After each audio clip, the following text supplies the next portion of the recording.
So there are two primary equipment loadouts for Aurora. The Crown of Dominion led build has weaker armor, but lots of built-in go again for the purpose of fueling an all-out Arc Lightning pop-off turn. The other is a more tanky functional loadout, utilizing heavier armor and built-in Arcane Barrier. Now in Blitz, there's a real trade-off between the two. As a faster format, going all out always feels better, but the lack of armor can be, well, crushing. So today, let's talk through the options and I'll ultimately argue why one is the better option.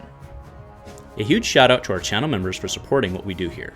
If you want to get involved with the channel and the Dice Commando community, please consider joining as a channel member.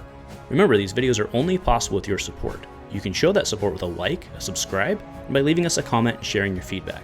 Community first, and go Commando. Hey there, my flesh and blood friends. Welcome back to the channel, and thank you so much for tuning in. And also special welcome to my Dice Commando team members. Thank you all for your support. And of course, you have early access to this video before everybody else, especially relevant, headed into Blitz season here very shortly, because that is the focus today, is not just Aurora, but more specifically her two different options that she has available to her within the Blitz form, well, within all formats, but specifically why I believe one to be better in the Blitz format.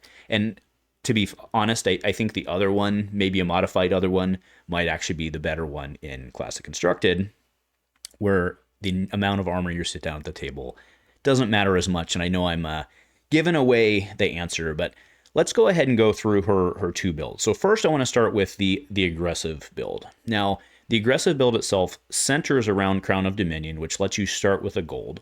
It also runs Aether Ironweave, Vexing Quillhand, and then Snapdragon Scalers. So Aether Ironweave, of course, if you've played a non-attack and an attack, which is exactly what you're looking to do on your Arc Lightning turn, it can give you those two resources. So if you go over and then remember what that gold does, which is action for 2, destroy the gold and draw a card, well, you actually see that you can rely on Aether Ironweave, which when you pop it, has go again, which on an Arc Lightning turn, which is when you're using this, throws an Arcane. You then use those two resources to pop the gold, which has go again, sending an Arcane, and then you draw a card, which lets you either fuel more shenanigans or throw more attacks or whatever it may be. So you can see how this build compounded with Arc Lightning here, well, that's pretty good in a 20 health format, right?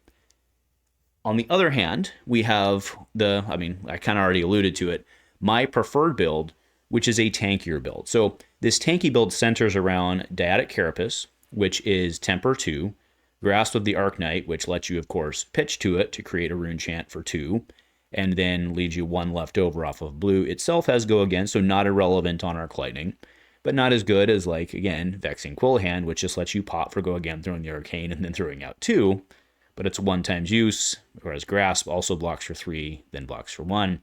The Lightning Greaves, which has Arcane Barrier, and Battle-Worn 1, not Blade Break like you would expect, but Battle-Worn.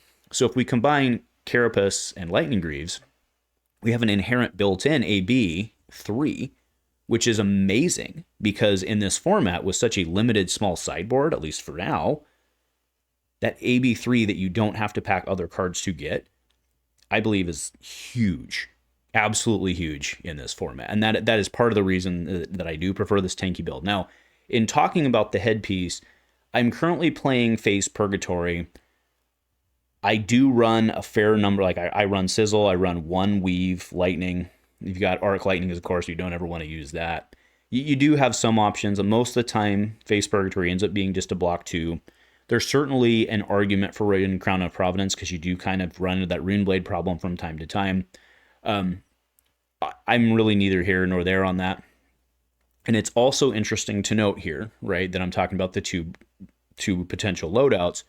We are weeks away from the Aurora Armory deck that's coming out. There very well could be a third potential build for us. However, I really suspect that probably we won't have a different build. We'll have pieces that maybe slot into these builds. And I'm hoping we see something very functional in the head slot. That's what I'm hoping. But either way, you look at this tanky build, look at the armor that you have, right? You have 7 block at once, and then you have an additional 2 block on board. So the reason that this is So the explosivity is no, right. If you look at an arc lightning turn, we already talked through why the other one is way better in terms of explosivity, in terms of throwing damage. That's a lot of damage you can throw. If you go look at it, right, you have 1 off of Ironweave, 1 off of the gold, at least probably 4 value off of the card you draw, and then you have 3 value off of Quill Hand. Ish value, because remember they're pitching, it may not convert, but again, you're sucking stuff out. So let's just call it 3 value, right? So 1, 1, 4, 3. That's pretty good, right?